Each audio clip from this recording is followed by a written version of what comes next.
Et comme on avait scalé tellement fort, donc on est passé de 700, 7000, 20 000.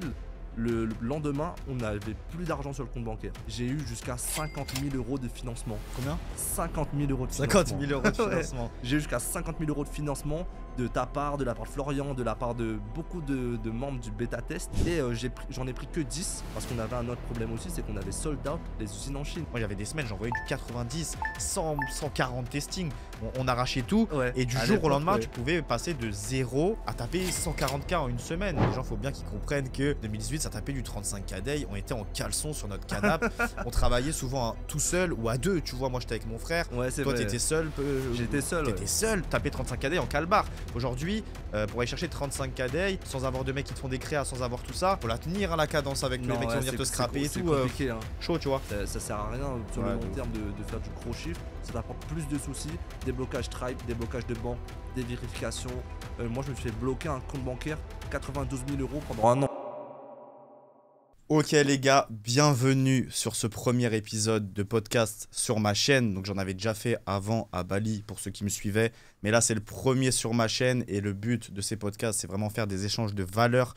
Vous amener des gens intéressants qui font partie de mon parcours parce que moi je vois vraiment le business comme une aventure plus que comme une finalité et c'est vraiment le but, c'est parler de tout ce qui s'est passé toutes ces années avec des personnes que je connais depuis longtemps ou des personnes que je viens de rencontrer. Donc, bienvenue dans ce premier épisode de podcast et je suis trop content de le faire avec toi, Thierry. Merci pour l'invitation. En vrai, depuis le temps qu'on se connaît, donc on va raconter tout ça, on va introduire tout ça. Mais déjà, parle un peu de toi pour les gens qui te connaissent pas et qui veulent en savoir un peu plus sur toi, quoi. Ok, bah du coup, moi c'est Thierry, j'ai 26 ans, je viens de La Réunion et je fais du e-commerce depuis 2019, donc 6 ans maintenant. Et voilà, j'en vis maintenant depuis 2021, donc depuis 5 ans. Ok. Ouais, Thierry, c'est pour vous raconter un peu l'histoire, comment on s'est connus. C'était avec le groupe de Flo. Avec le groupe de Flo, grosse dédicace à Flo, si tu regardes la vidéo. C'est sûr qu'il la regardera, ouais. Florian Tep, du coup, on avait commencé, moi j'avais commencé en 2018, donc ça faisait déjà un an que j'étais dans l'e-com. Et toi, t'étais dans les bêtas avec nous? J'étais dans les bêtas, ouais. Donc pour apporter un peu plus de détails, Florian lançait sa formation, il cherchait 10 bêta-testeurs. Et parmi les 10, du coup, il fallait candidater. J'ai été pris, tu as été pris. Et on s'est rencontrés comme ça, en vrai, on a tous pété ensemble. Et 6 ans plus tard, on est là dans ce podcast. Ouais, de fou, c'est ça, c'est exactement ça. Bah moi, en gros, comme je t'ai dit, j'ai commencé en 2018, ça veut dire que j'ai fait les influenceurs. Enfin, je faisais du marketing d'influence pendant un an. Et Flo m'a pris dans la format pour que je fasse le module. Et du coup, j'étais dans les bêta-testeurs. C'est ce qui, moi, m'a permis d'aller sur Facebook Ads et de péter. Mais ouais, on avait un groupe de fous. Et c'est pour ça que je dis tout le temps, les gars, entourez-vous, faites-vous un réseau. Et moi, en vrai, tu vas me dire ce que t'en penses. Mais pour moi, c'est une grande partie liée à ça. Notre réussite au départ, à tous, parce qu'il y en a un qui a envoyé un cadet, et après l'autre il disait ah ouais, il a fait un cadet alors qu'il a commencé. Totalement. Je me rappelle, on était tellement fusionnels comme groupe, le fait d'être en petit comité, donc 10, et de se voir en call chaque semaine, ça faisait vraiment un esprit de famille, tu vois. Et le fait de toi faire 10 cadets, moi j'avais envie de faire 12. Toi, t'en avais envie de faire 15, ouais. Et moi 20. Et à chaque fois, on se challengeait comme ça. C'était vraiment un challenge de fou. Ouais, donc, je pense vraiment, ouais, c'est ce côté groupe en petit comité, mais bien entouré, avec la bienveillance. Ça a fait qu'on a tous pété, tous ensemble. Ouais. De ouf, carrément. Et c'est ce que je vois, tu vas me dire si t'es d'accord, mais la plupart des gens qui sortent un accompagnement, qui étaient dans la bêta de Flo, donc on commençait il y a 6 ans. Nous, les gars, on n'est pas là depuis 6 mois à sortir des accompagnements. Ça fait des années qu'on vit du e-com. Mais tu vois, on essaye tous un peu de reproduire ça. Moi, personnellement, avec mon accompagnement, ce que je fais, tu vois, un groupe communautaire, des lives, etc. Toi, je sais qu'avec les gens à la Réunion, parce que t'es réunionnais, tu l'as pas dit, mais qui veulent se lancer, je sais que c'est très compliqué. Si tu peux en parler un peu de la Réunion, se lancer à la Réunion, toi, les freins que t'as eu et qu'est-ce que tu fais aujourd'hui? Totalement. Alors, pendant longtemps, j'ai pensé que la Réunion, c'était un trop petit marché. On a une taille d'audience, on a une taille de population de 800K et une taille d'audience de 600K sur Facebook. Donc, pendant longtemps, j'ai pensé que lancer un produit sur Facebook à la Réunion, donc 600K d'audience, on ferait le tour en 2 jours. Tu as un taux de répétition qui monte à 20 en 48 heures. C'était pas possible de lancer un produit.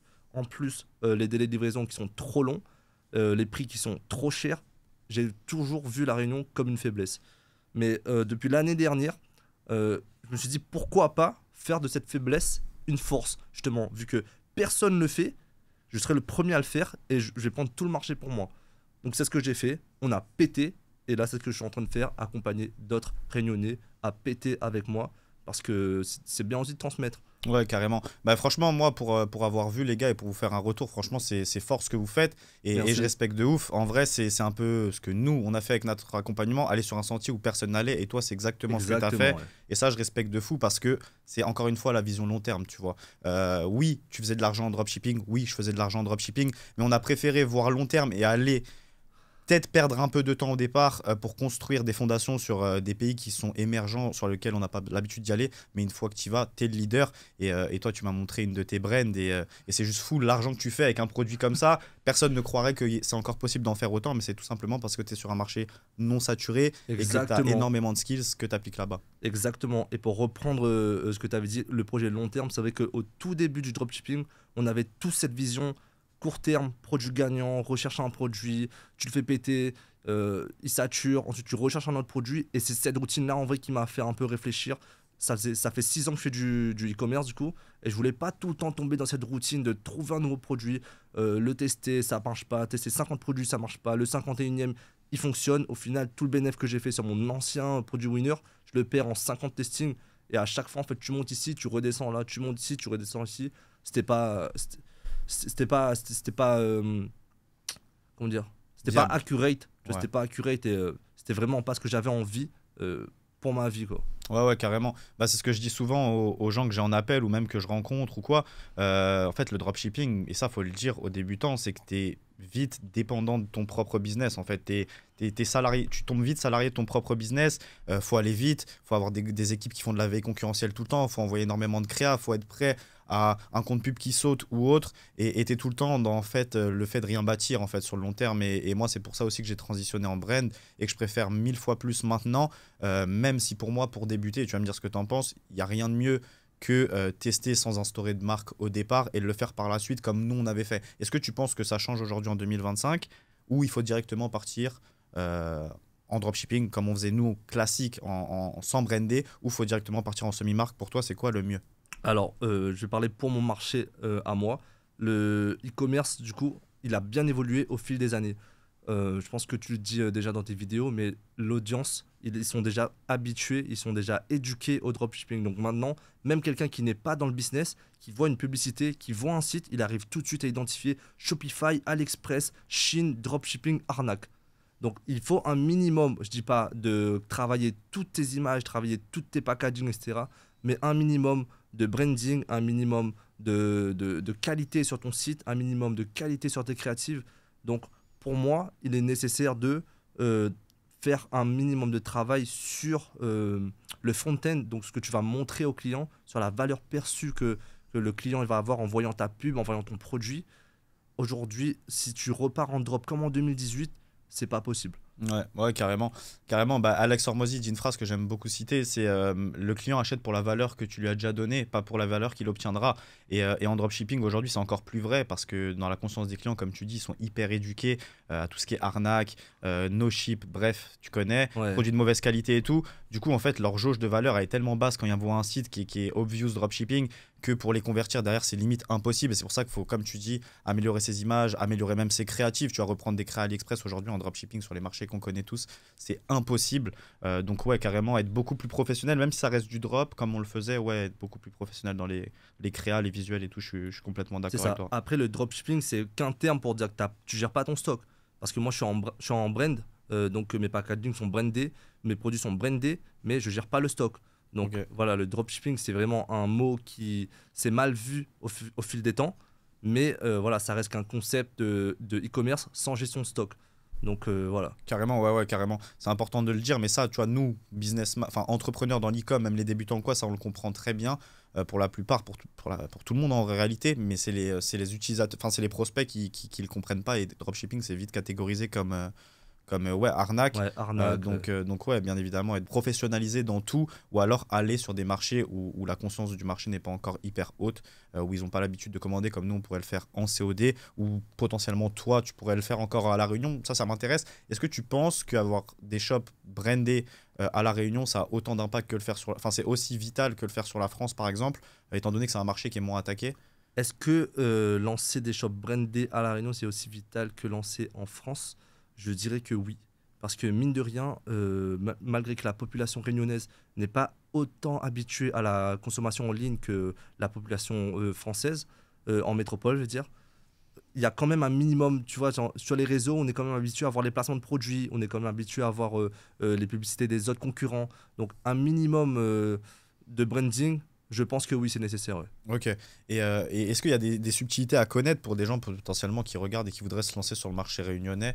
Je sais qu'il y en a, ils sont friands de tenter un nouveau marché, surtout quand tu débutes, tu as tout envie de tester. C'est pas un truc que je vous conseille, mais s'il y a des gens qui veulent tester la Réunion, est-ce que tu as des trucs à donner? Est-ce qu'il y a des trucs à savoir? Est-ce qu'il faut des agents spécifiques? Est-ce qu'il faut faire son stock? Dis-moi en un Bien peu sûr, plus. alors déjà, comme j'ai dit tout à l'heure, la Réunion, c'est 600K de taille d'audience sur Facebook. C'est-à-dire que quand tu lances un produit one shot, tu fais très vite le tour de la Réunion et tu satures très vite ton produit. Pour moi, du coup, deux conseils que je peux donner. Donc, un produit qui fait du recurring et un produit qui fait des grosses marges parce que les coûts à la Réunion sont très très chers. Okay. Donc, l'envoi est cher, l'achat du produit est cher aussi parce qu'on a les taxes. Donc, voilà, avoir un produit où tu peux faire beaucoup de marge et un produit qui permet le recurring pour pouvoir avoir cette vision long terme et du coup faire du cash de façon régulière et pas one shot comme dropshipping en 2018 par exemple. Ok, je comprends. Et niveau agent, etc., ça se passe de la même manière. Donc, tu as des agents, toi, tu peux avoir des agents potentiellement si on te contacte ou quoi. S'il y a des gens qui veulent lancer à La Réunion, ça se passe comment en fait? Est-ce que c'est des agents type dropshipping classique? Est-ce qu'il y a des centres logistiques sur place comme nous, on pourrait l'avoir en COD? Ça se passe comment exactement? Alors, il n'y a pas encore de centre logistique sur place, mais ça va venir prochainement. Au niveau des agents, on travaille avec un agent en Chine qui a ouvert une ligne avec Unexpress exprès pour la Réunion. Okay. Donc on a comme toi cette exclusivité sur cette shipping line pour la Réunion et on a fait différents tests de shipping pour tester les délais et pour tester aussi si les produits seraient bloqués à la douane ou pas, tu vois. Donc là actuellement on a un agent qui a une shipping line exclusive pour nous avec Unexpress à la Réunion. Donc en vrai si vous avez envie de vous lancer à la Réunion, ben on a tous les contacts pour le faire. Exactement les gars, ceux qui veulent se lancer en dropshipping à La Réunion, potentiellement les Réunionnais qui voudraient faire du drop à La Réunion, peut-être instaurer une marque ou quoi, n'hésitez pas à contacter Thierry. Dans tous les cas, il y aura son Insta dans la description, donc foncez, c'est le boss, homme de confiance, c'est pour ça que c'est le premier sur la chaîne. Donc voilà, ok, cool. Bah non, beau business, de toute façon, moi je l'ai vu un peu de l'intérieur et en vrai, ça fait longtemps qu'on se voit, qu'on parle, qu'on s'appelle, qu'on échange, donc on sait un peu tout ça. C'est pas comme si on se rencontre aujourd'hui, ouais. mais ouais, ok. Et toi, c'était quoi ta motivation profonde? Parce qu'en vrai, on se connaît du e-com à partir de 2019, mais avant, je te connais pas. Genre, qu'est-ce que tu faisais? C'est quoi qui t'a motivé? Potentiellement, il y a des gens aujourd'hui qui savent pas ce qu'ils veulent faire de leur vie. Est-ce que tu as des conseils à donner? Comment t'étais quand t'es petit? Qu'est-ce qui t'a fait rêver? Qu'est-ce qui t'a donné envie d'entreprendre en fait, tout simplement? Alors, je vais te raconter tout simplement mon parcours avant que je tombe dans le e-commerce. Si tu veux, j'avais déjà un business de paris sportifs. Je pense comme beaucoup d'entre nous, on avait un business de paris sportifs. On a tous fait de l'achat-revente, de basket, de coques de téléphone et tout, sans être forcément dans le dropshipping, tu vois. Ouais, de fou. Et est arrivé un moment donné où je m'étais fait couiller par un des associés sur le business de paris sportifs. C'est ça. Ouais, tu t'en rappelles? Ouais, je me rappelle. Du coup, j'ai dû fermer, j'ai dû exit les paris sportifs et j'ai dû rebondir en fait. Et comme j'étais plus dans le cursus scolaire, en fait, il était trop tard pour me réinscrire à la fac. Il fallait trouver quelque chose. Et j'ai tapé sur YouTube comment faire de l'argent sur Internet. Je suis tombé comme tout le monde sur Yomi. Et c'est comme ça que j'ai commencé à faire du e-commerce. Donc au début, ça marchait pas. J'étais pas bien accompagné. Ils avaient un assistant, mais qui répondait une fois tous les 2 jours. Tu vois, et c'est quand je suis tombé sur les publications. C'est quand je suis tombé sur les publications de Flo, justement, dans le groupe dropshipping gratuit. Il a amené tellement de valeur de fou que je me suis dit, putain, ce gars, c'est qui ce gars, tu vois? Le Flo. Et quand il a commencé à poster qu'il recherchait 10 personnes pour tester sa formation en bêta test, j'ai tout de suite postulé, j'ai candidaté, il m'a appelé, il m'a dit t'es pris, j'étais trop content. Et à partir de ce jour-là, l'histoire est écrite. Hein. Ouais, l'histoire a été lancée. Ouais, de fou. Mais tu sais, c'est là tout ce que tu dis, Flo, c'est ça. Hein, et prenez conseil, les gars, sur vos shops, dans vos créas ou peu importe. Apportez énormément de valeur à vos clients et c'est eux qui voudront acheter chez vous avant. Vous n'aurez même pas besoin de les supplier en fait. Et c'était ça, Flo, c'est qu'il apportait tellement de valeur que les gens priaient pour être dans les 10. Et c'est ça que vous devez faire avec vos clients sur n'importe quel business. Apporter de la valeur à vos clients. pour qu'ils aient envie d'acheter chez vous. Inverser le rapport de force, c'est pas vous qui courez après les clients, c'est les clients qui doivent courir après votre produit. Donc gardez ça à l'idée, ça m'a fait penser à ça. Mais ok, ouais, donc tu avais déjà un business, c'est vrai, tu es tombé, tu as dû te relever. Et c'est une putain d'histoire en vrai, parce qu'il y a des gens qui se lancent dans l'e-com parce qu'ils ont tout perdu. Genre j'en connais, tu vois, des personnes qui ont 40 ans ou même des jeunes, tu vois, qui ont eu des problèmes dans leur vie et tout, et ça les a relancés. D'autres qui sont au plus bas et qui veulent faire quelque chose de leur vie, et c'est toujours le meilleur truc à faire. L'e-com, si c'est ce que t'aimes, tu vois, c'est toujours un bon choix, que ça soit dropshipping, que ça soit brand, que ça soit cash on delivery, il faut le dire. Ça marche encore. Dropshipping, maintenant, c'est compliqué, mais tout marche si tu es déterminé, que tu te focuses sur un truc, ça marchera. Et c'est ce qui nous a mené aujourd'hui ici, quoi, comme tu dis. Hein. Exactement, ça marche encore. Et puis, il faut savoir aussi que quand je faisais déjà mon business de paris sportif, je savais déjà que j'avais pas envie de bosser pour quelqu'un d'autre, tu vois. Ouais. En fait, j'avais une situation personnelle qui faisait que j'avais envie de passer beaucoup de temps avec ma famille, donc proche, et je me voyais pas, en fait, aller taffer du matin au soir et les voir que 2 heures par jour pour dîner et ensuite aller dormir, puis recommencer la journée le lendemain. Donc j'avais vraiment cette envie d'être proche de mes parents, dans mon cas à moi. Et du coup, voilà, il fallait que je me sorte les doigts du cul et que je trouvais une activité qui me permettait de travailler à la maison et de gagner de l'argent Ouais, et de carrément. passer du temps avec eux. Donc voilà, toutes les étoiles se sont alignées. Je suis arrivé, j'ai fait paris sportif, j'ai fait dropshipping, je suis arrivé en e-commerce. Et ben maintenant, je suis là aujourd'hui. Ouais, t'es là. Il est là, il est bien là. Moi, je me rappelle de l'époque où ouais, t'avais tapé 35K day. 35K day, les gars, 35K day, il avait choqué tout le monde. Et je vous parle pas de 2025 où taper 30K day, c'est entre guillemets courant. J'aime pas Ouais. dire ça, c'est pas courant, mais c'est pas choquant, entre guillemets, de taper C'est vrai, 30K c'est day. vrai. À l'époque, c'était pas la même, hein, c'était en 2021, je crois. C'était en 2020. 2020, ouais, sur le. D'ailleurs, on est le 22 mai, à 3 jours de la fête des mères en France. Ouais. Et mon produit, du coup, c'était sûrement dans cette même période-là, il y a 4 ans en arrière, parce que c'était pour la fête des mères. Tu peux dire le produit ou. Bien sûr, je peux dire le produit, c'était l'ourson en rose. Mm. L'ourson en rose éternel, avec l'upsell, la boîte, en cross-sell, les pétales de fleurs, Ouais. plus la guirlande lumineuse. Ouais, il avait tout On arraché. avait un panier moyen autour des 60 euros, et on a fait, je crois, 10 000 commandes en une semaine. Ouais, non, c'était fou. C'était fou, c'était fou. Ouais, ça avait réveillé le groupe. Tu vois, c'était Saint-Valentin. Ça tournait à Non, 5, c'était fête des 6. mères. Fête des mères, ouais. Ouais. 5, 6, 12 cadets. Voilà. Et là, t'as Thierry, il arrive. 35 cadets. Boum. Ouais, il choque tout le monde. Ouais, de fou. Et ça passe. Un vrai conseil que je vais donner là, ça passe par la vitesse d'exécution. Exactement. Aussi, tu vois. Exactement. Et je vais te raconter même le premier soir où je lance ce produit, mon Facebook, il est ban. C'est-à-dire que je prends le Ouais. Facebook de ma copine. Ok. Je lance sur son BM un produit, je lance une ads sur une page produit où la page produit n'est même pas faite. Tu vois, je lance la créa du concurrent sur la page produit et j'ai fait la page produit avant 6 heures le lendemain, avant que la pub se lance, tu vois. Ouais. Donc, on a monté le site en une soirée et le premier jour, je crois que je me rappelle, on avait fait 700 euros avec 100 euros de testing. Mais je vais te raconter aussi la petite anecdote. J'avais mis dans l'ad copy, oui, la fête des mères, c'est le 24 mai, alors qu'en vrai, c'est le 25. Et quand j'ai eu un commentaire, la fête des mères, c'est pas le 24, c'est le 25. J'ai changé l'ad copy. Dès que j'ai changé l'ad copy, la pub était approuvée. Le graphique, comme ça. Du coup, jour 2, 7 000. Jour 3, 20 000. Jour 4, 35 000. Et jour 5, avec 0 euros de pub parce que j'avais sold out le compte bancaire. On avait fait 5K day quand même. Donc, on avait tapé 100K en une semaine. Trop rapidement.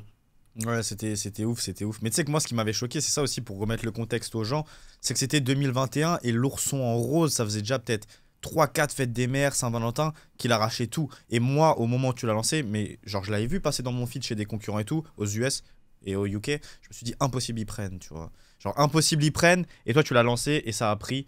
Et j'aurais jamais pensé. Pour moi, c'était un produit archi saturé. Et en vrai, c'est là où on commençait à comprendre que les produits saturés, ça n'existait pas. Parce que ce que vous voyez aujourd'hui sur les réseaux Twitter, toute la value que vous avez de tout le monde et tout, nous, à l'époque, il n'y avait pas ça. Hein. C'était groupe vrai. de flow et trouver de la valeur vraiment pépite. C'était compliqué, tu vois. Personne ne disait à l'époque de renouveler ses créas déjà. C'est vrai, à l'époque, il c'était- y avait Facebook et YouTube, mais YouTube, c'était le top 3 des YouTubeurs, c'était tout le temps les mêmes. Il n'y avait pas vraiment de valeur. Ouais. Mais quand je parle de valeur, je parle de vraie valeur, tu vois. De techniques mises à jour avec l'évolution des tendances, l'évolution du marché. De fou. Et c'est vrai que quand tu vois ce produit-là, jamais tu te dis, je vais le relancer, il est saturé, tu vois. Ouais. Mais moi, je l'ai fait en une soirée Et du coup, ça a pété comme ça, tu vois. Ça a pété. Mais c'est vrai que moi aussi, quand j'ai vu le produit, je me suis dit, non, il va pas péter, mais vas-y, on le teste quand même. Bah ouais. Et d'habitude, j'ai la mauvaise habitude, si je peux dire mauvaise, d'être trop perfectionniste, donc de prendre plein de temps, de prendre trop de temps à faire mes sites internet, de faire les images de qualité, de faire un beau texte, de faire une belle structure, etc. Et ce soir-là, j'ai fait, comme tu l'as dit tout à l'heure, vitesse d'exécution. J'ai fait le site en une soirée avec un BM qui était bloqué, avec mon BM qui était bloqué, donc j'ai lancé sur le BM de ma copine. Ouais. En une soirée, on a fait un testing. Ça a été le plus gros winner de toute ma vie. Ouais, de fou. Bah, c'était vraiment le momentum. Et en vrai, c'est très important ce que tu dis, est hyper intéressant. Et ça, faut le dire aussi aux gens qui débutent. Les gars, arrêtez de courir après le produit gagnant. Le produit gagnant, ça n'existe pas. Ce qui est gagnant, c'est les créatives. Et c'est la demande sur votre marché qui peut être là, bien évidemment. Mais demain, cette canette, vous pouvez la vendre avec l'angle A, elle ne se vendra pas. Vous la vendez avec l'angle B, elle va exploser. Pourquoi je vous dis ça? Parce que là, toi, Thierry, ce que tu as fait, c'est que tu as vu qu'il y avait une créa qui faisait énormément d'argent et tu t'es uniquement basé sur la data. Tu as vu qu'il y avait un concurrent qui spendait sur une créa, tu l'as reprise, tu as tout repris, tu as lancé et après, tu as amélioré. Et c'est important pour les débutants de faire ça, quoi, d'aller vite quand vous voyez qu'il y a de la data. Arrêtez de vous poser trop de questions sur un testing ou quoi, vous dire ouais, mais le produit, je l'ai vu il y a 3 mois, ouais, mais vous voyez un concurrent qui est en train de chiffrer, il y a de l'impression, si vous le sentez et que vous voulez le tester, testez-le, mais allez vite et ne passez pas des semaines à faire vos testings. T'es d'accord avec ça? Exactement. Et pour rebondir encore dessus, justement, le produit était un produit de Saint-Valentin. Et on a tout simplement changé l'angle marketing pour le mettre en fête des mères. Et personne n'avait pensé à prendre l'ourson, qui était un produit de Saint-Valentin que tu as la fâcheuse tendance à l'offrir à ta copine, pour l'offrir à ta mère, tu vois. Et pourtant, c'était le même type d'événement, tu vois. C'est un événement d'amour où tu fais plaisir à tes proches, à ta copine qui est peut-être une maman, donc c'est à la fois pour ta femme et pour la mère de tes enfants. Carrément. Donc, on a changé l'angle marketing, on a tourné ça en fête des mères, et c'est comme ça qu'on a fait péter jusqu'à 35K day. Et du coup, ces 35K day là aussi, j'aurais jamais pu les faire si j'étais pas aussi bien entouré que des gars comme vous, parce que la veille, j'étais à 0 € sur le compte bancaire. Ouais, bah ouais, c'est ça qu'il faut expliquer. Ouais, je me rappelle J'étais très à bien. 0 € Mais sur le compte explique aux gens bancaire. pourquoi, parce que les gens qui débutent et qui n'ont peut-être pas encore fait de chiffres, ils comprennent pas comment tu peux faire 35K day et être à 0 sur ton compte au même moment. Ouais. Explique pourquoi c'est Alors, intéressant. à l'époque, en 2020, les Stripes, c'était des virements 7 jours. Donc, tu faisais des ventes le lundi, tu recevais l'argent le lundi d'après. Ouais. Et comme on avait scalé tellement fort, donc on est passé de 700, 7000, 20 000, le lendemain, on n'avait plus d'argent sur le compte bancaire. Qu'est-ce que j'ai fait? Dans le groupe de Flow, j'ai posté un screen, donc des chiffres, et j'ai demandé à avoir des investisseurs. Donc, s'il y avait des gens chauds qui étaient partants pour me prêter de l'argent, et je les rendais à J plus 15 le temps d'avoir les virements en retour, plus 10% d'intérêt. J'ai eu jusqu'à 50 000 € de financement. Combien? 50 000 € de financement. 50 000 € de financement. Ouais. J'ai eu jusqu'à 50 000 € de financement de ta part, de la part de Florian, de la part de beaucoup de membres du bêta test. Et j'en ai pris que 10 parce qu'on avait un autre problème aussi, c'est qu'on avait sold out les usines en Chine. Les gars, ça c'est fort, sold out On les avait usines sold en out Chine. les usines en Chine et que vu le délai, il était impossible de reproduire et de reship pour la fête des mères. Ok. Donc on a vendu trop de stock, on a fait trop de ventes par rapport au stock qu'on avait. Et ça, c'était un vrai problème. Mais sans cet entourage-là, j'aurais jamais pu avoir les 10K à investir sur ce vendredi pour faire les 35 000. Donc, d'où l'intérêt de bien s'entourer aussi. Ouais, carrément. Ouais, de fou. Bah ouais, je me rappelle de cette anecdote et c'est ça, les gars. Là, Thierry, il avait le momentum. Donc, il y a des gens qui vont des projets de monter des brands, ça va être long, ils vont mettre 6 mois, 7 mois, 1 an. Vous n'allez pas vraiment avoir un momentum où ça va exploser du jour au lendemain. C'est un travail long. Là, lui, c'était un produit typiquement qui pétait aux US ou au UK, je sais plus. C'était en France. En France. En France, Ah ouais. ouais, en France en C'était plus. en France, ouais. C'est fou ça. En France, donc il y avait un mec qui scalait potentiellement pas de ouf et tout. Ouais, donc les gars, c'est ça, c'est que Thierry, quand il lançait son produit, en fait, c'était un produit fête des mères, tu m'as dit, et du coup, c'était en plein momentum, en fait, c'était en train d'exploser. Il fallait envoyer énormément. Et quand vous avez des produits potentiellement événementiels, donc un produit Noël, Saint-Valentin ou quoi, vous voyez que vous avez le momentum, vous voyez que vos créas, elles arrachent tout. Vous avez du budget, envoyé, scalé et profitez de ce momentum-là, parce que ça, c'était clairement, on appelait ça des golden winners. C'était un golden winner. C'était un produit de ouf en vrai. Hein. Et il y en a eu pas mal dans les bêtas. Il y en a eu pas mal. Et je me rappelle justement, avant que je tapais les 35K day, il y avait un autre bêta testeur qui avait tapé 24, juste avant 20, juste avant 18. Et c'était justement ce côté challenge, cet esprit de compétition, mais bienveillant entre nous, De ouf. qui m'a fait aller chercher le plus gros record de K-Day du groupe. Ouais, de fou. Et vraiment, c'était ultra motivant de voir un des bêta-testeurs faire 20 K-Day, ensuite toi faire 24, l'autre faire 28, l'autre 30. Je me dis, vas-y, j'arrive, j'ai fait 35. C'était fou et c'était Ouais, vraiment. fou à l'époque. En plus, il y a eu le Covid qui est arrivé. Moi, j'avais tapé 140K une semaine aussi en 5 jours, je crois. C'était la folie. C'était les gars, tout le monde était chez soi, confiné, les bêta-testeurs en Zoom, en Meet. On s'appelait, ça bossait tous ensemble. Vas-y, les gars, je reviens, je vais manger. Le mec, il partait, il laissait le Meet tourner. Boum, boum, boum. Non, c'était la folie, c'était la belle époque. C'était la folie, les coaching calls de 8 heures. Ouais. 8 heures la rediff. On faisait des nuits blanches à regarder le dashboard monter. Non, c'était un truc de fou. C'est ça, les gars. Et c'est vrai, c'est ça. Faut que vous soyez obsédés par votre réussite et par votre business quand vous vous lancez, peu importe le business que c'est. Nous, c'était l'e-com, c'était le drop. À ce moment-là, si vous faites du drop, soyez acharnés de ça. Il faut que vous mangiez drop, vous dormiez drop, etc. Je vous dis pas de prendre des douches froides, d'aller faire de la corde à sauter ou d'aller courir pour votre succès. C'est pas ça qui va vous faire passer le 0 to 1. C'est peut-être même pas ce qui va vous faire passer le 1 to 10, mais c'est ce qui va vous faire passer le 10 to plus. Ça, c'est sûr et certain. Donc pour le 0 to 1, c'est juste s'entourer, manger du contenu à longueur de journée, tester et surtout essayer de comprendre pourquoi ça a pas marché. Et moi, je sais que c'était ça mon cas, tu vois. Moi, j'étais un obsédé. Genre, je comprenais pas pourquoi il y en a qui tapaient 10 K-Day quand moi je stagnais encore à 5. Et quand je tapais 10, je comprenais pas pourquoi il y en a qui faisaient 20. Et c'était une obsession. Genre, limite, j'étais pas heureux de pas comprendre le truc. C'était pas de pas faire l'argent, c'était de pas comprendre le process et de pas arriver au step que je me fixais. Et à force de penser comme ça tout le temps, bah, tu vas chercher plus loin, tu parles à plus de gens, tu cherches plus d'infos. Et c'est ce qui fait que tu te hisses parmi les meilleurs. Et c'est le but, les gars, quand vous faites quelque chose, c'est d'aller dans les meilleurs, de viser d'être dans les meilleurs. Sinon, à quoi bon jouer à la compète, quoi. Totalement. Donc, comme je répète souvent à mes élèves, il faut développer son esprit critique.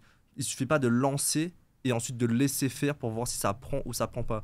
Une métrique, ça se regarde, ça s'interprète et ça s'optimise. Tu vois, donc, si ça marche pas, regarde pourquoi ça marche pas, regarde la maîtrise qui va pas et interprète-la de façon à ce que tu puisses optimiser telle ou telle chose pour que demain ça fasse un meilleur testing, tu vois. Carrément. Donc justement, quand tu arrivais à faire 5 K-Day, qu'est-ce qui te manquait pour faire 10 K-Day, de la même pour faire 20 K-Day, tu vois. Donc c'est vraiment à chaque fois développer son esprit critique, donc bien lire les métriques, interpréter, optimiser, qui fait que tout au long de ton parcours, tu restes pas au même point, tu vois. Qu'il y en a qui suivent juste bêtement une vidéo, qui la dupliquent, et qui comprennent pas pourquoi ils n'ont pas les mêmes résultats. Ouais, carrément.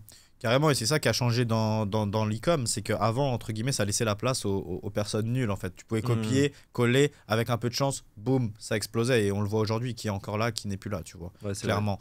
Et en vrai, c'est ça, c'est avoir l'esprit critique. Et au début, quand tu commences, moi, ce que je dis à mes élèves, tu sais pas que tu sais pas.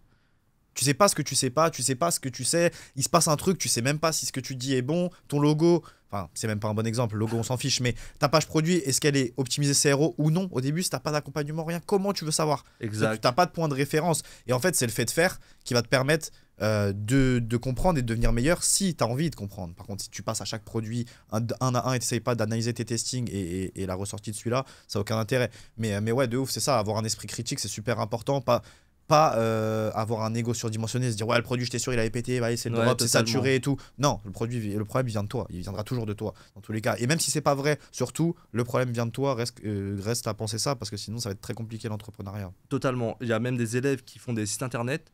Enfin, j'ai fait des sites internet pour des élèves et ils me font des retours. Le site, il est pas ouf. Je dis mais comment tu peux dire qu'il est pas ouf? T'as même pas lancé de testing. Ah ouais. Genre, comment tu peux juger que le site il est pas ouf alors que tu n'as même pas fait un testing, tu n'as même pas ramené un minimum de trafic sur ton site pour voir si le site il convertit ou pas, tu vois. Carrément. Donc ils sont tellement obsédés par ce qu'ils ne savent pas que voilà, ils ont un syndrome de fou, tu vois. Ouais, de fou, c'est ça. Et moi, ma mère, elle me disait souvent une phrase par rapport à ça. Bon, ça n'a rien à voir avec le drop, tu te doutes bien, ma mère ne me parlait pas de drop, mais ça a un rapport avec l'école. Et en vrai, c'est grave ça. Elle me disait, tu vois, quand j'étais en 3e ou même en 3e, 4e, elle me disait, trouve ce que tu veux faire plus tard. Je disais, je ne sais pas ce que je veux faire plus tard. Tu vois, et elle me disait, ouais, mais tu choisis quelque chose, et en allant dans cette chose-là, tu te diras, ouais, ok, bon, j'ai pas aimé ça, j'ai pas aimé ça, j'ai pas aimé ça. Dans tous les autres choix que je ferais, je choisirais pas un truc où il y a ça, tu vois. Et ça me fait penser à ça, ce que tu dis, c'est lance les testings, vois qu'est-ce qui a pas marché, comprends qu'est-ce qui a pas marché, et au moins tu ne feras pas ces erreurs sur le prochain testing. Exactement. Mais si tu restes à attendre comme ça, à dire, ouais, ça, je sais pas si je le fais, bon, je lance pas mon testing, je sais pas quelle phrase mettre. Ah, mon gars, c'est ça. Déjà de une, tu fais pas d'argent. t'as pas d'échec, oui, mais t'as pas de réussite. Et Exactement. surtout, t'apprends rien. Et le but, c'est d'apprendre le plus vite possible. Et tu vois là où toi tu vas pas oser lancer cette pub parce que la créa tu sais pas quoi mettre, la copie tu sais pas quoi mettre, il y aura un autre gars qui lui osera lancer cette pub avec peut-être la même créa, même pire ad copy, mais lui il teste, tu vois, comparé à toi. De fou. Donc, lui il ramène du trafic, il peut interpréter, optimiser le lendemain, le surlendemain, alors que toi tu es toujours au point zéro en fait. Carrément. Carrément, et moi aussi je vois plein d'élèves, tu vois, qui vont par exemple tester un produit A sur une niche avec un persona bien précis. Le produit il a pas pris, ils vont tester 2, 3, 4 autres produits similaires similaires mais différents. Typiquement, je vais te dire par exemple un lisseur. Tu testes, ton lisseur il a pas marché, tu en testes 4 autres. Et ben il y en a un qui peut prendre parce que potentiellement sur ton testing, tu as eu des signaux intéressants, les CTR ils sont bons, les CPC ils sont bons, tu as beaucoup d'abandon de panier, t'es pas rentable mais presque, tu sais qu'il y a une demande sur ton produit. Il y a une demande sur le marché, donc potentiellement aller tester des produits similaires dans la même niche en fait. Exactement, Et si ouais. tu fais pas de testing, comment tu vas avoir des signaux qui te sont renvoyés et où tu vas pouvoir interpréter des choses? Et moi, ce que je dis souvent à mes élèves, c'est dis-toi, bon, en COD, c'est pas vrai du tout, hein, tu le sais, de toute façon, je t'ai montré. COD, les testings, ils prennent beaucoup plus, vu qu'il n'y a pas de concurrence, comme je t'ai dit, comme toi, potentiellement à la réunion quand tu avais commencé. Mais ce que je dis à mes élèves, c'est dis-toi que ton produit winner sera le 100e. Parce que si je dis ça à un élève, il va tout faire pour tester le plus vite 100 produits. Ok, si j'en teste 100 en 2 jours, mon produit, il est dans 2 jours, j'ai mon winner, tu vois. C'est sûr, ouais. Et si tu pars de cette mentalité, même si c'est pas vrai, ce sera jamais le 100e, les gars, ce sera le 10e, 15e si vous êtes en drop. En COD, ce sera le 2e, j'en sais rien, 3e. Mais bref, ce que je veux dire, c'est que dis-toi que ton 100e produit, ça sera le winner et ça va te pousser à en tester plein. Et c'est vrai d'un côté, parce que c'est comme ça que tu vas comprendre plein de choses, et plus tu échoueras vite, plus tu comprendras de choses. Ça fait phrase bullshit, mais dans le drop, enfin dans l'e-com, c'est archi vrai. C'est vrai, c'est totalement bullshit quand t'entends comme ça, mais c'est celui qui teste le plus de produits, qui accumule le plus de data, bah, en fait, qui réussit le plus vite au final, parce qu'il il comprend comment fonctionne le marché, il comprend les comportements d'achat, et du coup, quand il voit que là, il y a des signaux à jouer au panier, il y a des CTR qui sont bons, quand tu as un CTR qui est bon, mais que ton produit ne prend pas, tu arrives tout de suite à identifier quel type de créative il faut lancer, tu vois. De ouf. Donc, pour ton prochain produit, tu vas identifier une créative à peu près similaire, mais tu vas changer d'offre. Peut-être que là, ton offre, elle fonctionnera. Et ensuite, avec la bonne créa et la bonne offre, en face de la bonne personne, tu sais ce que ça fait.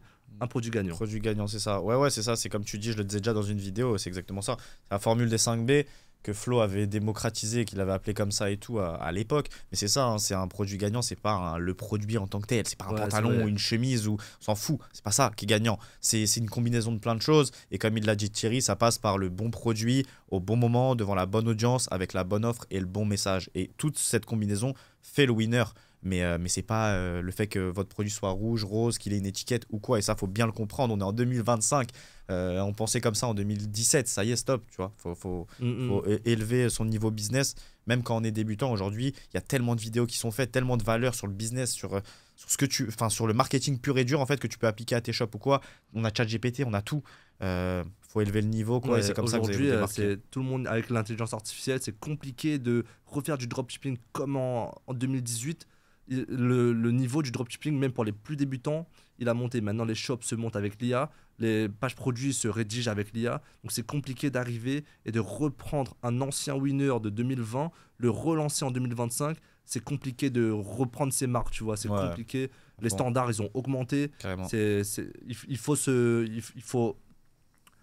se mettre à la page, tu vois. De fou. C'est ça. Il faut que vous soyez exigeant avec vous-même. En vrai, c'est ça hein, la vie. Il faut que tu sois exigeant avec toi-même. Oui, tu fais un cadet, mais il y a des mecs qui font 300 cadets et ton but, c'est d'aller chercher ça. Et pour aller chercher ça, bah, ça passe par se former tous les jours et d'être 80% de ton temps Mais sur totalement, le PC. je tu suis vois. 100% d'accord parce que j'ai fait longtemps cette erreur de me reposer sur mes acquis. Mais le gars qui se lance demain et qui apprend les nouvelles tendances, les nouvelles techniques, même si j'ai 3-4 ans d'expérience, il va péter plus fort que moi parce qu'il est plus à jour que moi dans ses méthodes de Carrément. recherche produit ou de testing Facebook.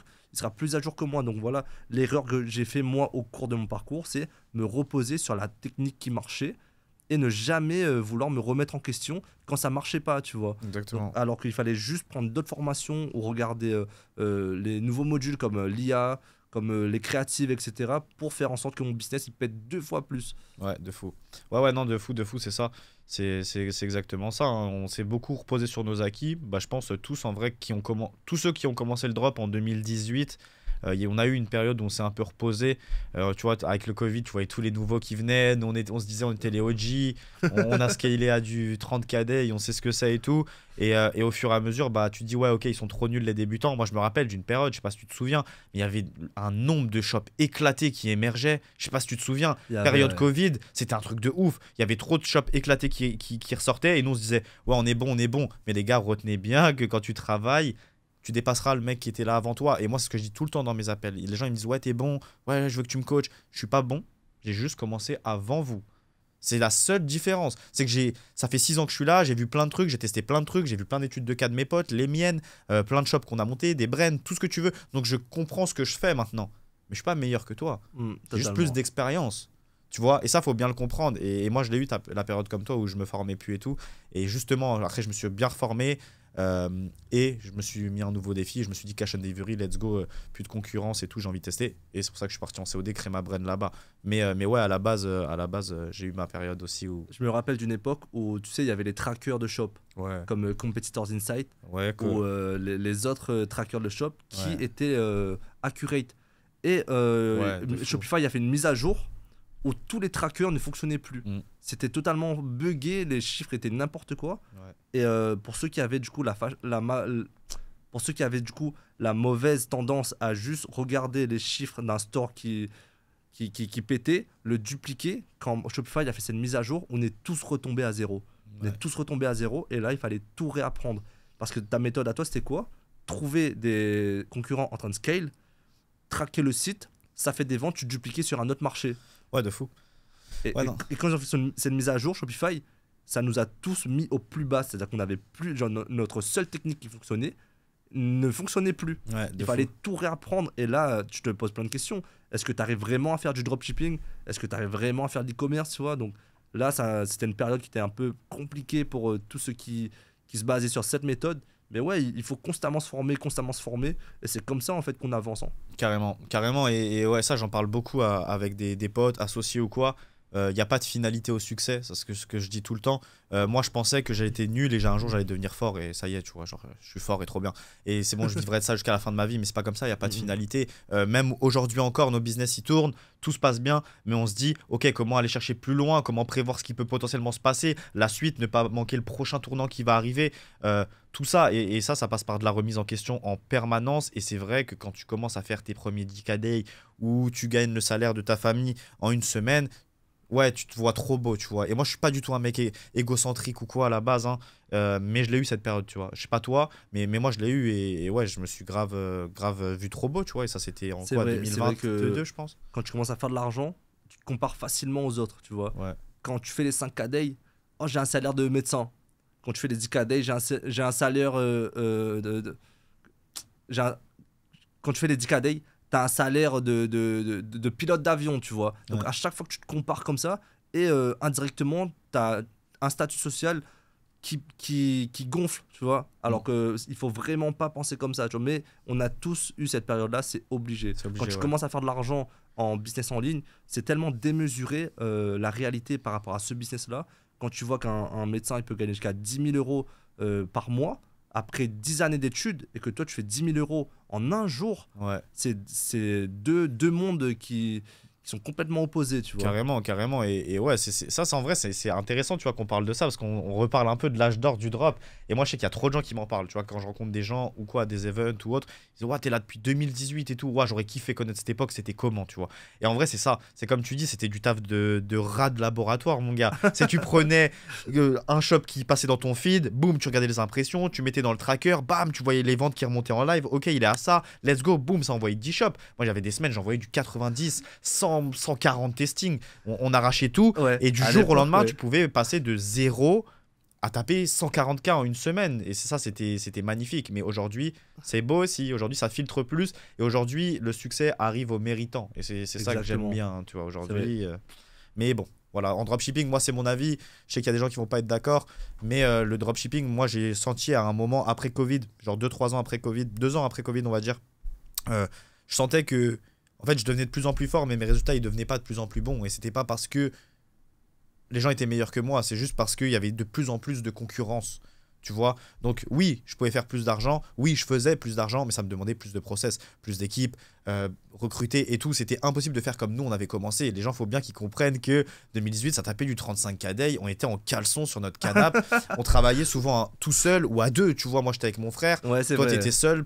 J'étais seul. T'étais seul, taper 35K day en calbar. Aujourd'hui, pour aller chercher 35K day, sans avoir de mecs qui te font des créas, sans avoir tout ça, faut la tenir à la cadence avec tous les mecs qui vont venir te scraper et tout. C'est compliqué. Chaud, tu vois. C'est compliqué. Comme à l'époque, non, 35K day en mode pirate, non, c'est compliqué. Il faut... Ça peut être une fois dans l'année aujourd'hui et encore, tu vois. C'est ça, mais avec la chance, tu fais pas deux fois, tu vois. Tu peux le faire, mais avec beaucoup de chance. Carrément. Mais ouais, aujourd'hui, faire 35K day sans équipe, sans personne qui fait des créas, sans personne qui gère des ads, c'est compliqué de viser des gros chiffres comme ça. Et quand on fait 35K day, on cherche à le faire de façon régulière, tu vois. Pas one shot et puis le lendemain tu fais zéro. Ça sert à rien sur le long terme de faire du gros chiffre. Ça t'apporte plus de soucis, des blocages Stripe, des blocages de banque, des vérifications. Moi je me suis fait bloquer un compte bancaire 92 000 € pendant un an. Et un compte PayPal avec 60 000 € toujours bloqué. Toujours bloqué. Toujours bloqué. Non. Ils veulent pas m'envoyer l'argent. Pourquoi? Parce que c'était à mon ancienne boîte et j'ai vendu mes parts de la boîte. Donc elles m'appartiennent plus, ces 60 000 €. Ok. Ah oui, d'accord. Ok, ouais, non, chiant. Ouais, non, de ouf. Bah, c'est ça, hein, c'est vrai ce que tu dis, encore une fois. Hein. De toute façon, c'est les fondations. J'avais vu ça, je sais plus qui en parlait, mais c'est réel, tu vois, quand tes fondations, elles sont mauvaises, bah, la merde, elle va scaler avec toi, en fait. Si tes fondations, c'est de la merde, bah, la merde va scaler avec toi. Donc, tu auras plein de merde dans ton business et c'est pas le but. Donc ouais, tout préparer en amont, faire les choses bien, scaler les choses de manière propre. Et ouais, ne pas se griller. Aujourd'hui, c'est encore plus dur qu'avant. Aujourd'hui, Stripe, ils sont sur les dents, PayPal sont sur les dents, Shopify commence à être sur les dents. C'est compliqué, hein, même ta boutique peut sauter alors que tu es 100% legit.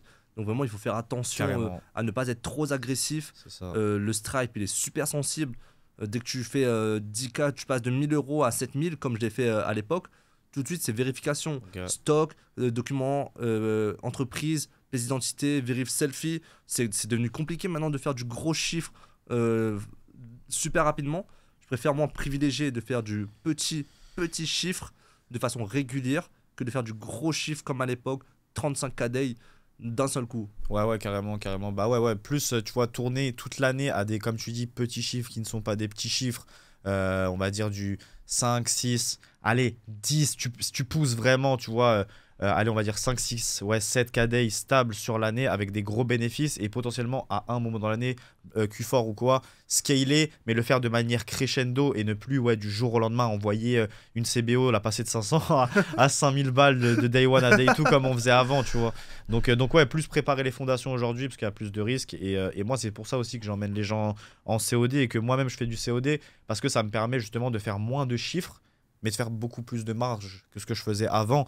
Nous, on marge à du 45% minimum net après impôt. Tu vois, donc sur des journées à 10K, c'est plus les 15% qu'on pouvait faire avant. Tu vois, les 15, 17%, 17%, 5 dégueulasses là. Donc non, voilà pourquoi on fait du COD. Et toi, je pense que ça doit être pareil pour toi à La Réunion. Beaucoup plus de marge. C'est logique, tu es sur un espace où il n'y a pas beaucoup de pêcheurs. Donc c'est logique que tu aies plus de poissons. Exactement, vraiment une très belle métaphore. Mais ouais, on est sur un marché du coup où il y a tout à faire. La demande est là, mais il n'y a pas l'offre. Tu vois, donc dès que tu es la seule personne qui présente l'offre, tu peux pricer comme tu veux. Tu n'as pas de concurrent. Mais j'ai eu des concurrents sur ma boutique. J'ai eu des concurrents qui ont pop de gauche à droite comme ça. À force de voir que ma publicité tournait tout le temps, ils ont commencé à se poser des questions. Peut-être que ce concept-là, il marche, tu vois. Donc j'ai eu des concurrents qui sont apparus, mais la concurrence, c'est bien pour ton business. Ça veut dire qu'elle appuie ton concept, que ton concept il est bien. Mais comme tu es arrivé avant tout le monde et que tu as pris le plus d'audience, je suis arrivé, j'ai une page qui a 10-15 000 abonnés. Quand toi tu arrives, tu as 200. Forcément, quand quelqu'un va arriver sur le marché, on va tout de suite penser à moi parce que j'ai été le précurseur de ce business-là. Tu vois. Donc en vrai, avoir de la concurrence, c'est bien. Ça appuie encore plus ton autorité et ta légitimité sur ton concept. Carrément. Donc voilà. Carrément, totalement d'accord avec ce que dit Thierry.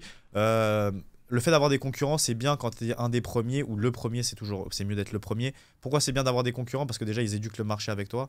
Donc leur budget sert à éduquer le marché à ta place, entre guillemets. Et comme tu es le leader, les gens achèteront chez toi. Donc ouais, carrément, les gars, soyez le pionnier, c'est important. Et quand vous vous lancez dans un business, arrêtez de vouloir créer un truc qui sort de nulle part. Je vais créer une machine un distributeur automatique de Calbar. Non, tu vas pas créer un distributeur automatique de caleçons. Prends un business qui marche, Exact. ne réinvente pas la roue et là-dedans, sois le Totalement, pionnier, ouais. tu vois. Tu connais l'e-commerce, c'est un business qui marche, ça marchera toujours, ça a toujours marché. Euh, Potentiellement, lance quelque chose à La Réunion, une brand qui n'a pas été lancée là-bas, soit le pionnier, lance du COD, soit le pionnier là-bas. Oui, ok, après, tu auras peut-être des concurrents dans quelques années, quand ça va s'expandre, d'aller à La Réunion, de faire du COD, mais tu seras un leader et ça sera les graines que tu as plantées maintenant qui t'apporteront le succès dans plusieurs années. Et même si tu vivras ton business tout au long de ces années, mais dans 3 ans, c'est là où tu récolteras vraiment les fruits. Et moi, c'est grave ma mentalité maintenant. C'est d'être le pionnier dans quelque chose qui existe déjà, ne jamais réinventer la roue, mais essayer d'aller sur des segments où les gens ne vont pas. Et c'est le meilleur moyen de se démarquer. Et vu qu'on a des compétences, c'est carton plein en fait. Totalement. Tu as été le pionnier du COD, comme moi, je suis arrivé à La Réunion en relançant une marque qui pétait en France. C'est ça. J'ai relancé j'ai rien inventé. J'ai copié-collé en améliorant à ma façon le produit, mais j'ai rien inventé du tout. Le produit, il était là, il était déjà fait. Il avait déjà fait les testings pour moi. Donc je voyais que ça vendait, tu vois. J'ai copié-collé à La Réunion, j'ai fait mon branding, ça a pété. Et t'as d'autres concurrents qui sont arrivés de la même façon que moi j'ai fait avec le concurrent en France. Ils arrivent, ils copient mon produit, ils ajoutent leur touche. Sauf que à La Réunion, on est 600K sur Facebook. Quand j'ai pris les 600K en 10 fois sur une semaine, donc forcément quand tu vois le produit des concurrents, ça fait tout de suite penser au mien, tu vois. Ouais. Donc voilà, j'ai pris le branding pour moi, j'ai pris l'image pour moi. Ouais. Ouais, carrément. Non, non, c'est ça, c'est s'inspirer de ce qui marche à droite, le prendre, l'améliorer potentiellement, rajouter ta touche et le lancer à gauche. Et c'est pareil pour tous les gars, que ce soit la création de contenu, que ce soit le e-com, que ce soit le branding, que ce soit tout, c'est tout pareil. Rien ne sortira de votre tête. En vrai, ça sert à rien de vouloir être un artiste et de vouloir être le génie incompris qui a. Genre, c'est pourri, tu vois. Donc ouais, bossez. Réfléchissez, soyez exigeants, regardez ce qui s'est passé derrière vous dans le passé, comprenez pourquoi ça n'a pas marché et avancez. Et ouais, allez sur des segments où il n'y a pas beaucoup de monde. Moi, je me rappelle, il y en a beaucoup dans le groupe de Flow à l'époque qui étaient allés sur les marchés non saturés et ça avait cartonné. Et c'est pour ça que quand moi, on m'a parlé du COD, même si je connaissais, mais on m'a vraiment expliqué, je me suis dit, mais attends. Si Flow, il était là à côté de moi, si là, il y aurait tous les bêta-testeurs qui seraient là, tout le monde crierait dans le call à dire bon les gars on y va, on se fait un deuxième groupe avec tous ceux qui sont chauds et on lance du testing en masse. Tout le monde, on aurait fait ça. Et du coup je me suis dit bah let's go, maintenant il n'y a plus le groupe de Flow, et bah vas-y je fais ça et je suis ma voix tu vois, et j'ai voulu reproduire ce que Flow a fait. Et toi tu fais la même chose et c'est pour ça que Mais trop bien. totalement, c'est vraiment, je copie, colle le process de Flow. Il avait tellement une façon de t'apprendre les choses Ouais, qui était vraiment structurée, mais c'était un truc de fou. c'est vrai. Hein. C'est-à-dire qu'il était tellement carré dans son apprentissage. Et lui-même, je crois qu'il retransmettait son mastermind en anglais pour nous en français. Il faisait la même chose. Et ses process, ses SOP, tous ses coaching calls, les zooms, vraiment c'était incroyable sa façon De fou. d'apprendre. Et c'est ça qui fait que tous les bêta-testeurs aujourd'hui, ils ont tous pété. Ouais, En vrai de vrai, ils ont tous pété. tous. Ouais. Et pareil, les marchés non saturés, quand Florian est arrivé avec les marchés non saturés, je me rappelle moi à l'époque, j'ai envahi la Norvège. J'ai pris la Norvège pour moi. J'ai envoyé je sais plus combien de produits là-bas Ouais. qui ont pété. Ouais. J'ai ensuite fait des coachings sur la Norvège. J'ai ramené tous les élèves en Norvège. Ils ont tous pété. Ah ouais, je me rappelle. Ouais, on avait envahi la Norvège. C'est vrai, c'est C'était vrai. c'était un truc de fou. Ouais, c'est vrai. Bah, moi j'étais spécialiste. Bah, Norvège, je faisais aussi, mais j'étais plus Danemark, Suède, moi. Danemark, Suède, c'était la folie. J'avais lancé, tu te rappelles, les petits appareils photo? J'avais copié un site qui s'appelait PictoKids. Mhm. Et petit appareil photo digital, premier appareil photo digital de ton enfant, vois la vie à travers les yeux de ton enfant. Tu vois, c'était vraiment ça l'angle marketing un peu. Et bien sûr, enlève des écrans. Ouais, Danemark-Suède, 200K en 12 jours, je crois. Ouais, c'était fou. C'était la À folie. l'époque, les marchés non saturés, c'était incroyable. De fou. Et je sais même pas pourquoi, à l'époque, j'ai pas pensé de le faire à La Réunion, qui était aussi un des marchés non saturés, et le pays où je vivais, tu vois. Non, mais c'est putain d'intéressant ce que tu dis là, parce que c'est ça. C'est que des fois, tu vois, quand on est dans le process, et je pense qu'il y a beaucoup de débutants qui regardent là et qui entendent la réunion, le COD, ils se disent ah ouais, putain, pas mal et tout. Quand t'es au début, quand c'était 2-3 premières années, ok, tu fais de l'argent, mais t'es pas stable, t'es encore un peu dans le stress, tu vas rester dans ton plan et tu veux pas en sortir en fait. Tu vois, Flo, il est venu, il a de la légitimité. On sait qu'il retranscrivait ce qu'il avait dans son mastermind aux US. On savait ce qu'il nous disait était bon. Donc il disait va en Norvège, va en Danemark, va en Suède, t'allais là-bas. T'avais pas de stress. C'est ça, ouais. Alors que aujourd'hui, maintenant qu'on a l'expérience, on sait qu'il va rien se passer. Demain, tu me dis, ouais, Antonin, teste la réunion. Vas-y, je vais tester la réunion, tu vois. Il va rien se passer. En vrai, on va tester. Tu vois, ça prend, tant bien. Ça prend pas, tant pis. Et c'est vrai, c'est pourquoi ça que je dis ça, parce qu'il faut être curieux aussi, tu vois. Curieux. Toi, t'as eu le réflexe de dire, attends, la réunion, c'est mon pays, personne ne le fait. Pourquoi pas tester? Qu'est-ce que vous en foutez, les gars? Vous perdez 50 € au pire dans un testing, qu'est-ce qu'on s'en fout? De fou. Tu vois? Et fou, ouais. c'est ça. Et moi, quand le COD, on m'en a parlé, je dis, ok, ça rentrait là. Je dis, ok. J'ai lancé le testing, j'ai vu le stade, j'ai pété un plomb, je dis ok c'est bon, ça devient mon focus. Si j'aurais jamais lancé ce testing, là peut-être je serais encore en train de me battre à l'épée avec tous les dropshippers, tu vois. C'est vrai. Donc ouais, vraiment curieux, exigeant avec vous-même et bosseur. En vrai, je crois c'est les seuls secrets, tu vois. On cherche tout le temps les secrets, mais persévérer aussi, être assidu et voilà, tout le temps développer son esprit critique pour que tout ce que tu fais les jours d'avant te sert pour demain, tu vois. Si tu es tout le temps dans la routine à lancer un produit, ça marche pas, tu lances un autre produit mais que tu cherches pas à comprendre pourquoi le produit il fonctionne pas, tu vas tomber dans une routine, mon gars, à la fin tu seras épuisé. Ouais, de fou. Tu seras fatigué de faire ce business là et tu vas l'arrêter. Là où l'autre il va chercher à comprendre les métriques, à chercher à les optimiser, à chercher à lancer du coup des nouvelles variantes, des nouveaux hooks, des nouvelles ad copies pour péter. Ben, c'est ces gens comme ça qui pètent. Ouais, de fou, c'est ça, hein. C'est exactement ça. Et toi, justement, par rapport à ça, entre guillemets, t'étais en Chine. Là, t'es à Bangkok, donc tu étais venu me rejoindre pour quelques jours. Mais t'étais en Chine avant, et moi, ça m'intéresse de ouf. Là, en vrai, je m'en fous de vous. Je vais te poser les questions à toi. J'attendais justement qu'on fasse le studio. Je voulais pas t'appeler avant ou en parler avant. Parler de déjà pourquoi t'es allé en Chine.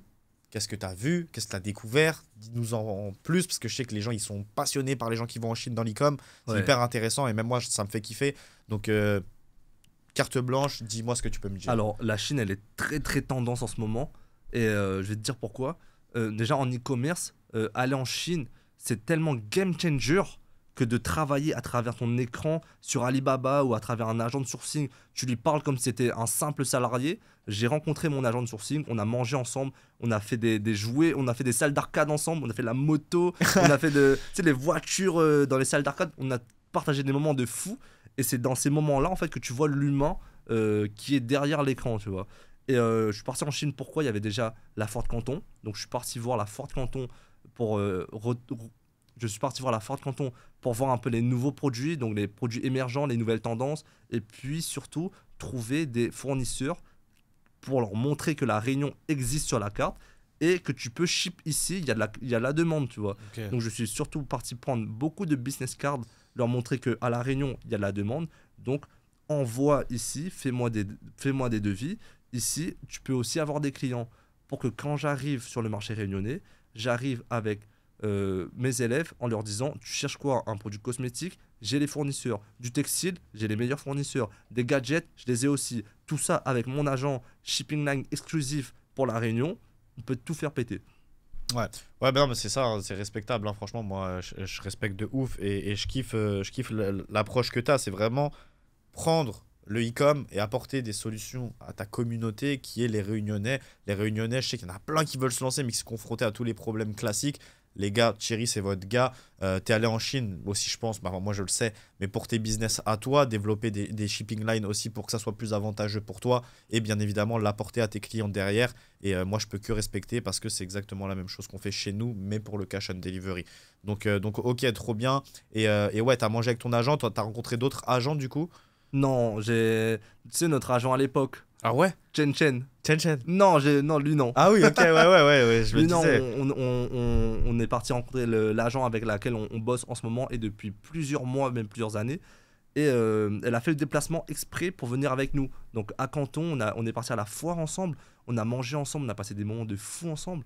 Et aussi pour revenir à mon business, donc nous, on est sur un produit qu'on sourçait sur Alibaba à $6 product price, sans shipping. Okay. En partant à la Ford Canton, on a trouvé plusieurs fournisseurs qui vendaient la même base, mais pas avec la même formule. À force de prospecter, on est parti dans les usines, on a négocié, on est passé de $6.5 product price à $1.90 product price. Parce que tu es parti en Chine. Je suis parti sur le profil Alibaba de cette usine, il n'y a pas le produit qui est présenté sur le catalogue produit. Donc t'imagines, si j'aurais jamais fait le déplacement en Chine, j'aurais jamais vu que ce fournisseur vendait mon produit à $1.95 product price, même qualité, juste la formule, comme je l'avais retravaillée, il va falloir que je la redonne, mais j'ai diminué mes coûts d'achat fois 3,5. Bah ouais, non, c'est ouf. C'est ouf. Tu vois, ça, C'est un truc de fou. ça, ouais, je suis 1000% sincère avec vous. Il me l'avait pas dit, ça, tu vois, ça c'est une vraie dinguerie. Ça, c'est une vraie dinguerie. Et ouais, en vrai, prenez votre billet si vous faites de l'argent, les gars. Vous avez un produit qui tourne depuis un moment. Prenez votre billet, partez en Chine, ça va vous faire des petites vacances. Vous restez, tu conseillerais combien, quoi? Une semaine? C'est bien? Ça dépend si ton parcours est déjà bien établi, mais si tu es dans une niche spécifique comme la cosmétique ou le textile, tu vas dans les zones où il n'y a que ta niche de produits et tu vas prospecter. Si tu peux aller avec ton agent qui t'accompagne, c'est encore mieux pour faire l'interprète. Moi, je suis chinois, je parle un peu chinois, donc j'ai un peu plus de facilité. Mais si demain tu viens en Chine, allez 2-3 semaines, le temps de faire le tour, parce que la Chine c'est grand, hein, Ouais. le temps de faire le tour des usines, des zones de sourcing, et même des malls aussi qui sont aussi des grossistes. Genre un bon 2-3 semaines, c'est largement assez. Ok. Ok, donc ouais, comme ça, si vous faites, enfin, les gars, si vous faites de l'argent, let's go, partez en Chine, prenez un billet. C'est que moi, je l'ai jamais fait encore et c'est Et tu devrais prévu. le faire, c'est juste Ouais, à côté, hein. ouais, c'est à côté. C'est prévu là justement et ouais, vous documentez tout ça. Restez un petit moment, peut-être 2 semaines, ouais, 3 semaines et justement, bah, tout documenter, vlogger, vous montrer l'intérieur. Et ouais, ça doit être impressionnant à voir en vrai, la vitesse et le nombre de gens qui taffent. Mais bon, toi, t'es chinois, donc t'étais déjà allé en Chine en vrai. Ouais, là c'était la 5e fois que je passais en Chine. J'ai de la famille là-bas aussi, donc c'est plus facile pour moi de mettre un pied en Chine que toi la première fois. C'est totalement différent leur mode de fonctionnement. Pour Ok. payer, c'est différent. Pour communiquer, ils parlent pas anglais. Tu vois, donc tu auras beaucoup plus de difficultés que moi. Mais cette barrière ne doit pas être un frein, tu vois. Là où toi, tu vas pas oser aller en Chine parce que ils parlent pas anglais, il y a quelqu'un d'autre qui va le faire et qui va prendre de l'avance sur toi, qui va faire péter son business parce qu'il a osé mettre un pied en Chine avec un traducteur. Donc vraiment, il faut pas hésiter et ne pas voir ces barrières comme un frein. Ouais, de fou. Bah, tu sais que, comme tu dis, c'est une barrière et il faut pas voir ça comme un frein. Et moi, c'est un peu ma politique aussi aujourd'hui. C'est d'aller sur des business, en fait, où il y a un frein, en fait. Parce que je sais que ça limite la concurrence. Et aller en Chine, bah, c'est le même cas. Il y a peu de personnes qui le font. Et si tu le fais, bah, logiquement, tu te démarqueras directement et t'en ressortiras avec quelque chose. Alors, n'hésitez pas à le faire. Et ce que tu m'as dit, là, le 6,50 $, 1,80 €, ça reste là. Donc, la Chine, ça sera plus vite que prévu, je pense. Mais ok, trop intéressant, trop bien. Et du coup, toi, la suite, c'est quoi pour toi, en plus de ta marque? Donc, ta marque, c'est la développer. Est-ce que tu comptes en ouvrir plus? Est-ce que tu comptes te concentrer à 50-50 sur ton accompagnement et amener les gens au succès avec ce que tu connais sur la Réunion et ta brand? Enfin, dis-nous-en un peu le futur, comment tu vois le futur. Et voilà quoi. Ok, déjà pour ma brand, il faut savoir que j'ai délégué la production à 60%. C'est-à-dire que moi aujourd'hui, je gère uniquement les ads. Donc voilà, je suis en dropshipping. Je gère pas mon stock, je gère pas l'expédition. Quelqu'un le fait à ma place directement à la Réunion. Du coup, j'ai beaucoup de temps à me consacrer du coup à un accompagnement. Donc je vais bientôt lancer ma formation, bientôt lancer mon accompagnement. Et je vais profiter aussi d'être passé en Chine, d'avoir repéré quelques petites pépites à gauche à droite, quelques petits golden winners qu'on va relancer sur la Réunion.